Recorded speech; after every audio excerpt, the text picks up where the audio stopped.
e vamos conhecer mais alguns circuitos com comparador. Neste primeiro, muito fácil de entender o que acontece.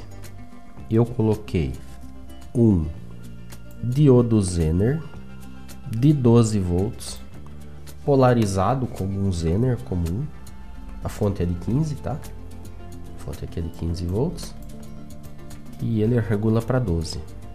Então a entrada inversora tem 12 volts. Quando um outro sinal entrar por aqui, que eu simulei com um potenciômetro, mas poderia ser qualquer sensor, uma bateria, qualquer necessidade aí. Quando a tensão da não inversora ultrapassar 12 volts, que é o valor da inversora, a não inversora ganha, liga a carga do outro lado. Nesse caso aqui é um simples LED. Acende aqui a indicação de que ultrapassou a tensão programada. E vai ser isso aqui. Aqui temos 11,55 no sinal e os 12 volts no Zener. Vamos subir um pouco. Aqui tem um pequeno erro do próprio simulador. Quando chega muito próximo, ainda não é exatamente a fronteira de troca, ele já trocou, acendeu aqui. Você vê que deu 11,7 na não inversora e 11,9 na inversora e já trocou.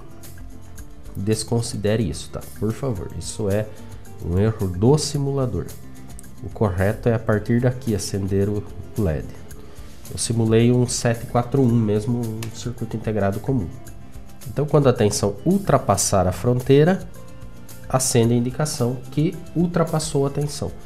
De repente, o indicador de bateria carregada, talvez, aqui, ó, tensão inferior ao programado, LED apagado. Tensão superior ao programado, LED aceso. E você pode querer exatamente o contrário disso. E existem algumas opções. Uma delas é simplesmente inverter o pino 3 com o pino 2. O pino 3 passa a ficar na tensão fixa, na referência aqui, no caso 12 volts, altere esse Zener para outras tensões.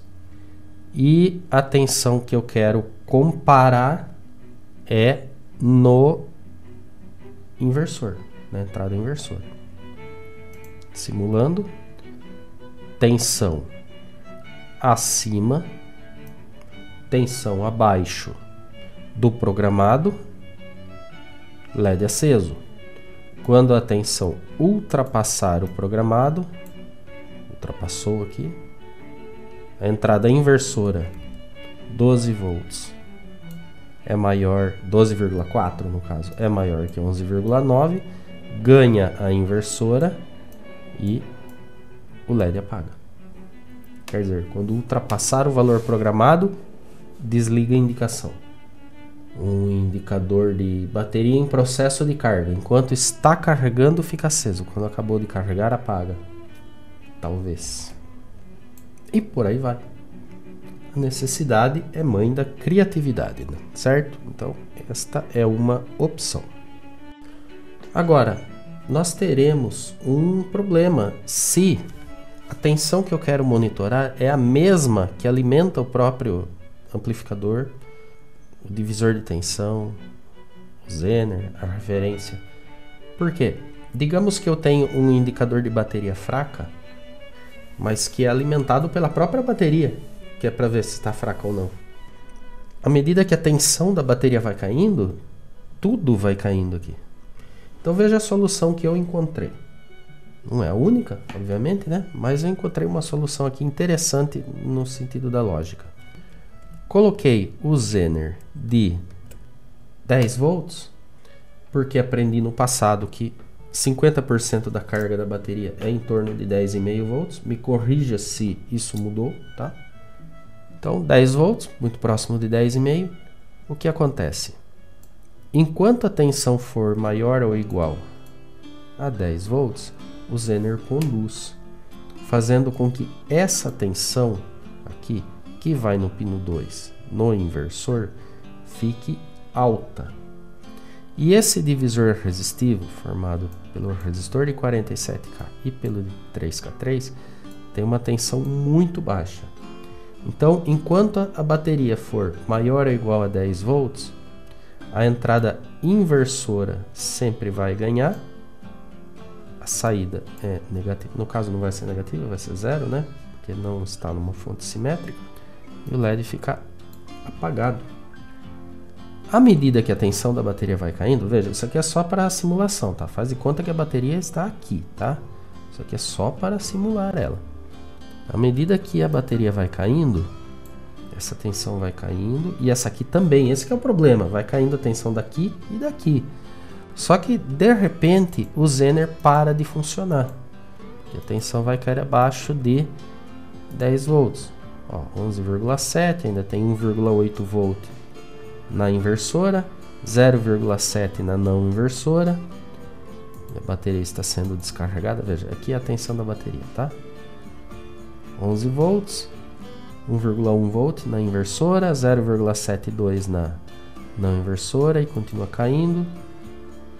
E chega um momento que o Zener para de funcionar, porque a tensão fica abaixo da tensão Zener. E a partir desse momento, essa tensão aqui começa a cair bruscamente, enquanto essa continua caindo linearmente. Veja só, está caindo de forma brusca. E ultrapassou o limite. Veja, de novo tem um pequeno erro do simulador aqui, mas a tensão, como o Zener não está mais, está saindo da condução, né? Ainda está conduzindo, mas quase nada. Essa tensão caiu bruscamente e a entrada não inversora passou a ganhar da inversora e eu tenho indicação de bateria fraca.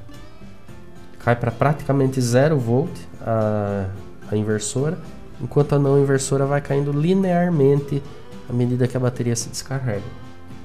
Se eu pôr essa bateria em carga, a partir do momento que o Zener voltar a conduzir e essa tensão da inversora ultrapassar a não inversora, o indicador de bateria fraca apaga.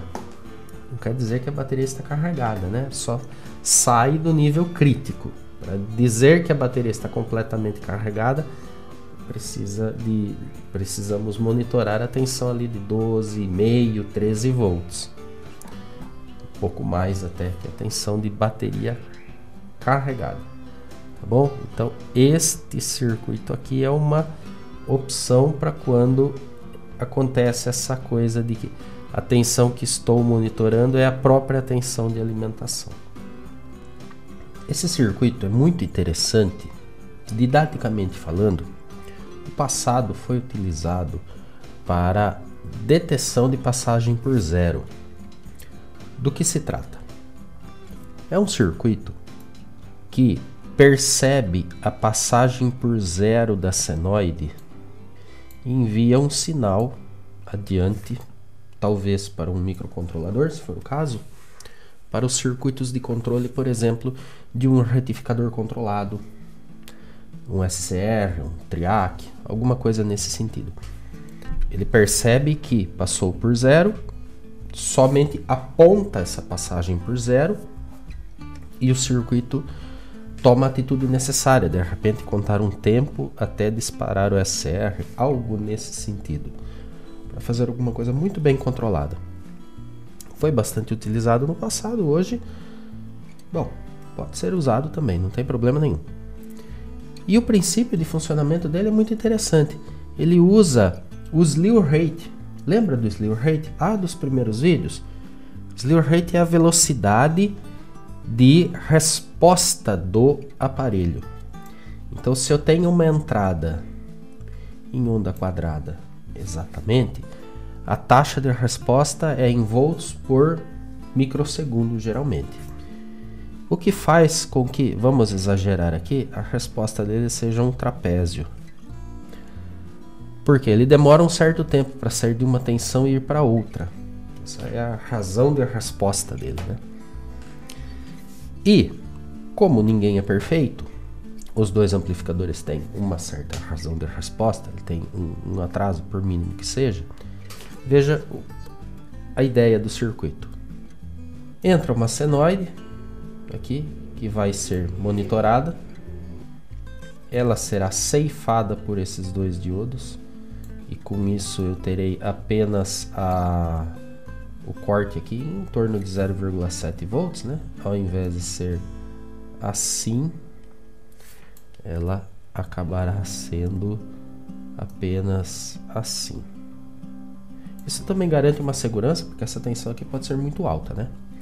Pode ser que eu esteja monitorando de repente uma fase da rede elétrica direto em 127, em 220 volts. Então, resistor, para garantir aqui a segurança, os diodos garantem que a tensão será sempre muito baixinha nas entradas, porque o que me interessa é o cruzamento de positivo para negativo e de negativo para positivo, e não exatamente a tensão que atinge.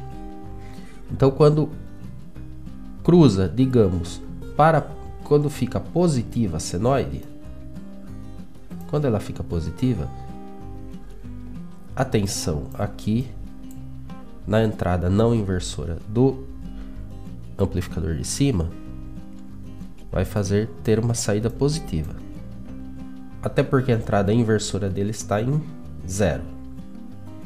Então sai positivo, o diodo conduz, isso vai para a saída.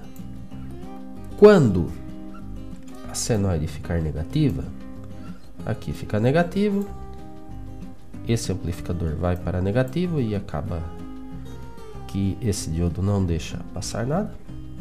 Por outro lado, fica negativo na entrada inversora do amplificador de baixo, ela acaba ficando mais negativa do que 0 volt da entrada não inversora, e quem acaba conduzindo é o amplificador de baixo.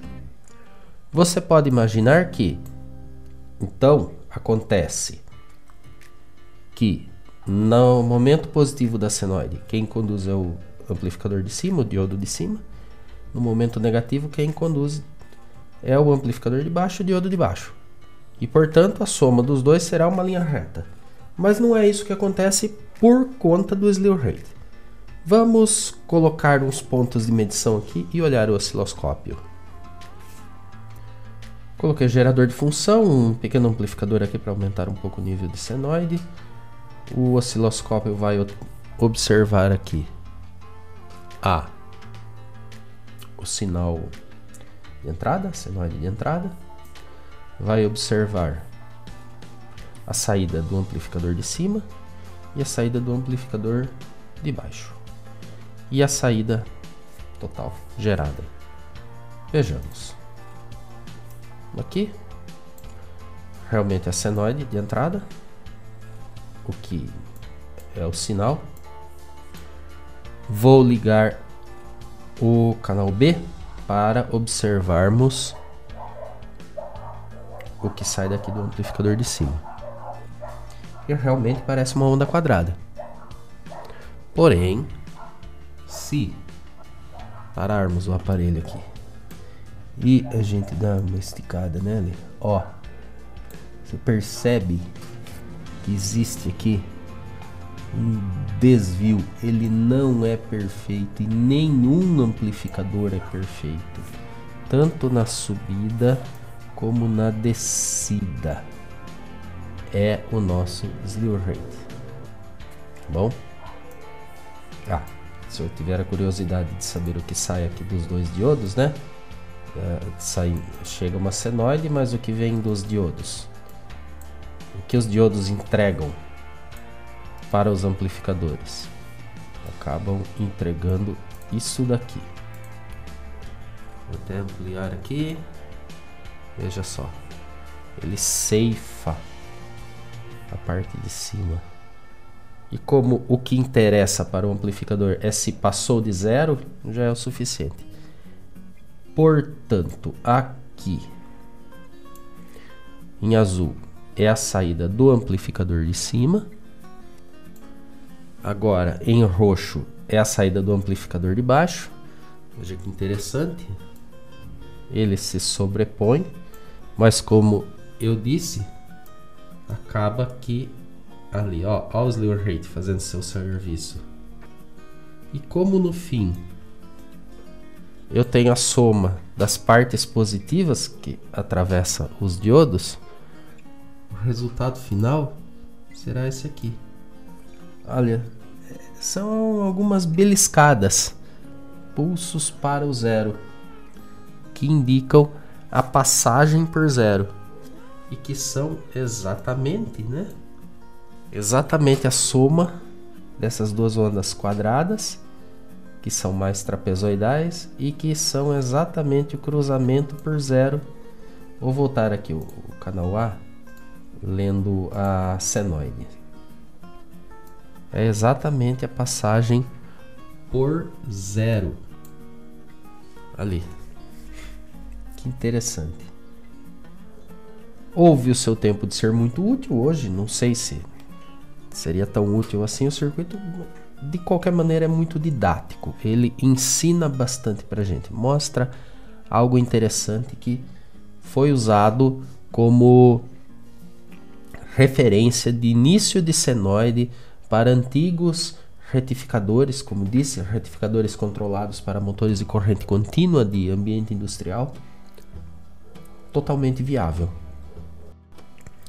E para finalizar, podemos fazer um circuito desse tipo aqui. Talvez um brinquedo, um indicador luminoso de tensão. Enfim, criatividade. O que eu fiz? A partir de uma fonte de 12 volts, aqui coloquei uma série de resistores em série. Uma série de resistores em série é interessante, né? Todos do mesmo valor para que a quebra de tensão seja linear.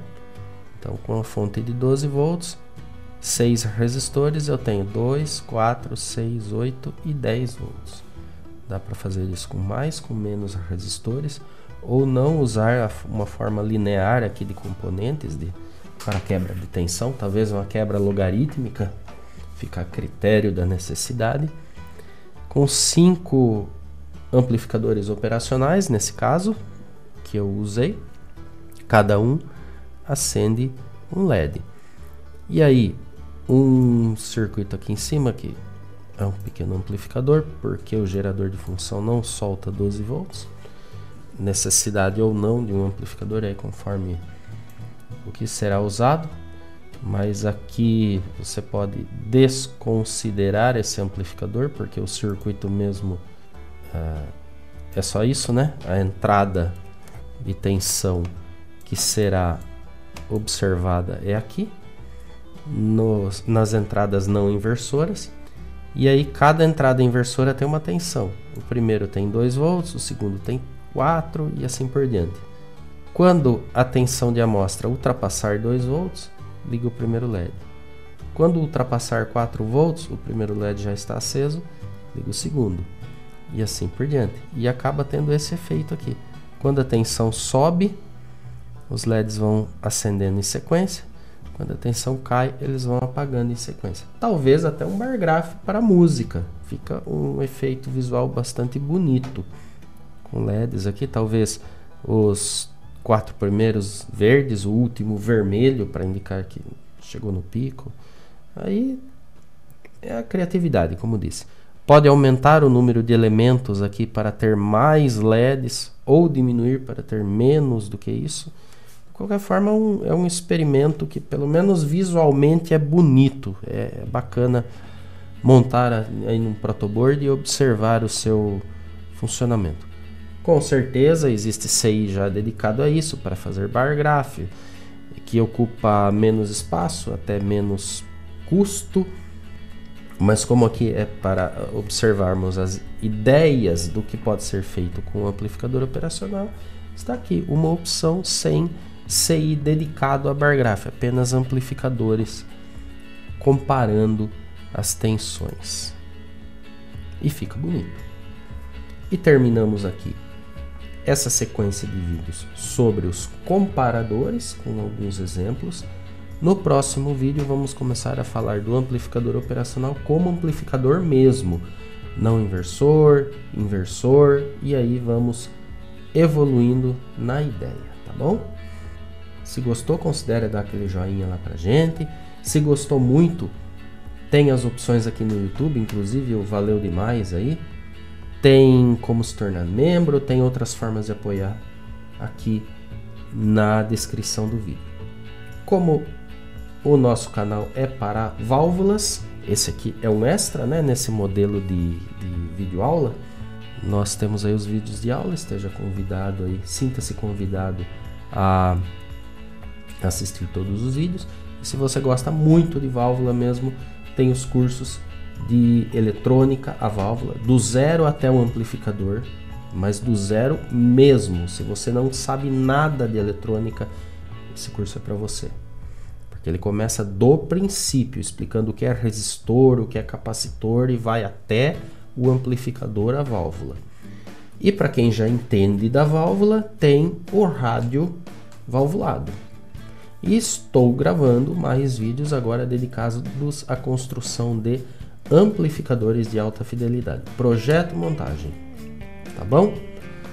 Então, novamente, muito obrigado. Um grande abraço. E até a próxima.